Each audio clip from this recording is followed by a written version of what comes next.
Oui, Sourisette, j'arrive. Que se passe-t-il? Bah rien, Hmm. ça va? Oui, toi, ça va? Oui? Mais pourquoi tu m'as appelé ainsi? Il y a quelque chose de grave ou Bah non, rien de grave. Bon. Non, dis, est-ce que tu connais Alexandre Dumas? Oui, bien sûr. Tu veux parler de Alexandre Dumas, le célèbre auteur du livre des Trois Mousquetaires. Il est bien ce livre? Fantastique, tu veux dire. C'est un livre d'aventure, de cap et d'épée, mais aussi d'amitié entre quatre jeunes hommes qui vivent toutes sortes d'aventures au service du roi et de la reine. Oh! Eh bien, je le lirai, tiens. Est-ce que tu savais qu'il aimait les animaux? Qui donc? D'Artagnan? D'Artagnan quoi? D'Artagnan, l'un des quatre mousquetaires. Mais non, Albert, enfin, je te parle d'Alexandre Dumas, moi. Ah, d'accord. Non, mais il faut te suivre, Sourisette. Eh bien non, pour te dire, je ne savais pas qu'Alexandre Dumas aimait les animaux. Eh ben oui, c'était même une vraie passion. Et ben du coup, tu sais, dans sa maison de campagne, il hébergeait un vautour, un chat, deux singes, un perroquet et un couple de porcs. Incroyable. Ça en fait du monde, dis donc. Et puis, à Paris, il avait avec lui un coq de combat, deux mouettes, un héron et un autre vautour. D'ailleurs, peux-tu deviner quel nom il a donné à son vautour parisien? Non, je ne vois pas. Je vais t'aider. C'est le nom d'un philosophe de l'Antiquité. Un philosophe de l'Antiquité? Mais Sourisette, il y en a beaucoup. Donne-moi un autre indice pour que je puisse deviner, s'il te plaît. Tu sais au moins ce que sont les philosophes, hein? Tu sais, ces personnes qui observent la nature pour tout comprendre, qui cherchent la vérité, qui cultivent la sagesse, enfin, tu vois, quoi. Mais enfin, Sourisette, bien sûr que je le sais.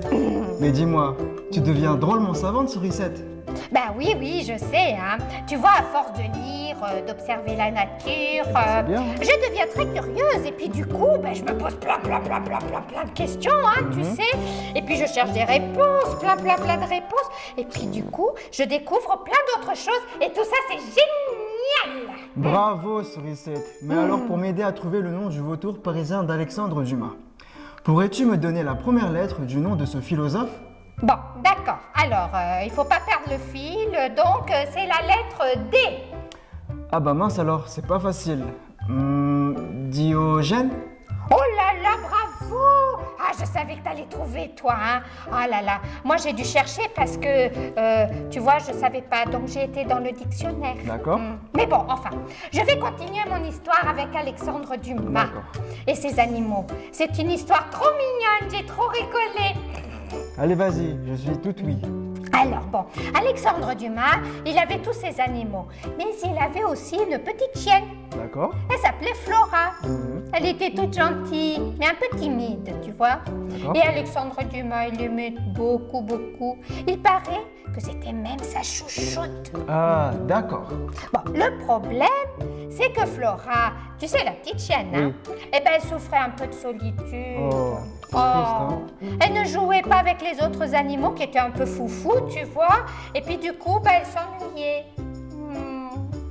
Et Alexandre Dumas était très inquiet pour elle. Il craignait qu'elle ne tombe malade. Alors tu sais ce qu'il a fait?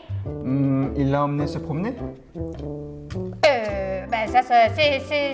Pourquoi pas, mais mieux que ça encore, il a décidé de lui trouver un compagnon de jeu, un autre petit chien, quoi. Bah, c'est une très bonne idée, ça. N'est-ce pas? C'est important d'avoir des amis, comme toi et moi. Oh oui, Albert. Oh, oui alors, tu es trop génial. Et la vie serait trop ennuyeuse sans toi. Donc, notre Alexandre Dumas se rend dans un chenil. Il découvre un joli basset qui le regarde avec des yeux pleins de curiosité. Genre, tu me prends, hein, tu me prends. Oh, c'est trop mignon. Oui, n'est-ce pas? Bon, le regard attentif et malin de notre basset plaît tout de suite à notre écrivain qui repart avec lui. Elle a dû apprécier, Flora, d'avoir un chouette compagnon de jeu maintenant. Mais tu crois pas si bien dire, hein, tu sais. En fait, pendant qu'il faisait une balade avec Flora et le nouveau chien, le Basset, Alexandre Dumas aperçoit au loin des canards sauvages qui s'envolent dès qu'ils s'approchent. Et aussitôt, alerté par le bruit, voilà que notre petit Basset se couche sur l'herbe et ne bouge plus. Mais qu'est-ce qui s'est passé, Sourisette? Il était malade? Attends, je te raconte. Voilà que son maître est très inquiet, il se penche sur lui. Ok. Et là, le petit chien, il lui fait un clin d'œil. Mais il ne se lève toujours pas, non. Alors, comprenant rien du tout, Alexandre Dumas cherche à le bousculer doucement pour le faire se lever. Et puis, il continue la balade. N'y comprenant rien du tout, Alexandre Dumas cherche à le bousculer, tu vois, doucement, pour le faire se lever puis continuer la promenade. D'accord. Il attrape alors un bout de bois, prêt à le lancer, histoire de le motiver un peu, tu vois. Oui. Bon, et ben là, voilà que le Basset attrape le bâton entre ses dents et se dresse sur ses pattes arrière, il fait le beau. Comment? Ah, mais c'est drôle, ça. Ben oui, alors Flora, t'imagines, elle était toute contente avec un drôle de compagnon de jeu comme ça, aussi rigolo. Alors, elle se met à la fête, elle aboie en sautant comme ça autour du Basset, toujours sur ses pattes arrière, le bâton entre ses dents. Non mais t'imagines le tableau? Oh oui, Alexandre Dumas a bien dû rigoler. Certainement, surtout que le chien, tout content de constater que son petit numéro faisait de l'effet, eh ben il lâche le bâton, il fait 3 pas en arrière, il calcule son élan et là, il bondit avec l'agilité d'un chat et youpla, le voilà fièrement installé sur l'épaule de l'écrivain. Non. Si! Son maître, il se met à rire aux éclats. Et puis Flora, elle fait des bonds autour de lui, toute excitée, pleine de joie avec ce numéro incroyable. Ah, elle est plus déprimée du tout, hein. Et Alexandre Dumas vient de découvrir qu'il a acheté un animal de cirque. Bah voilà, une belle histoire.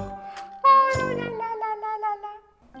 Oh, voilà une belle histoire. Sourisette, merci. Je ne connaissais pas ce détail de la vie d'Alexandre Dumas. Comment l'as-tu découvert? En fait, Alexandre Dumas, il a trouvé cette aventure tellement drôle qu'il l'a écrit dans un article, dans un des journaux D'accord. dans lequel il écrivait toutes les semaines, tu vois. Mais oui, Sourisette, tu as raison. Alexandre Dumas écrivait dans des journaux. Et d'ailleurs, avant d'être un livre, les aventures des 3 mousquetaires sont sorties en épisodes, semaine après semaine, dans un journal. C'était les premières séries. Oh là là, t'imagines, on n'a rien inventé, hein. Oh, tu sais plein de choses, Albert. Bon, maintenant c'est pas tout, mais moi je pars à la bibliothèque découvrir ce fameux livre dont tu m'as parlé, Les 3 mousquetaires. Attends-moi, Sourisette.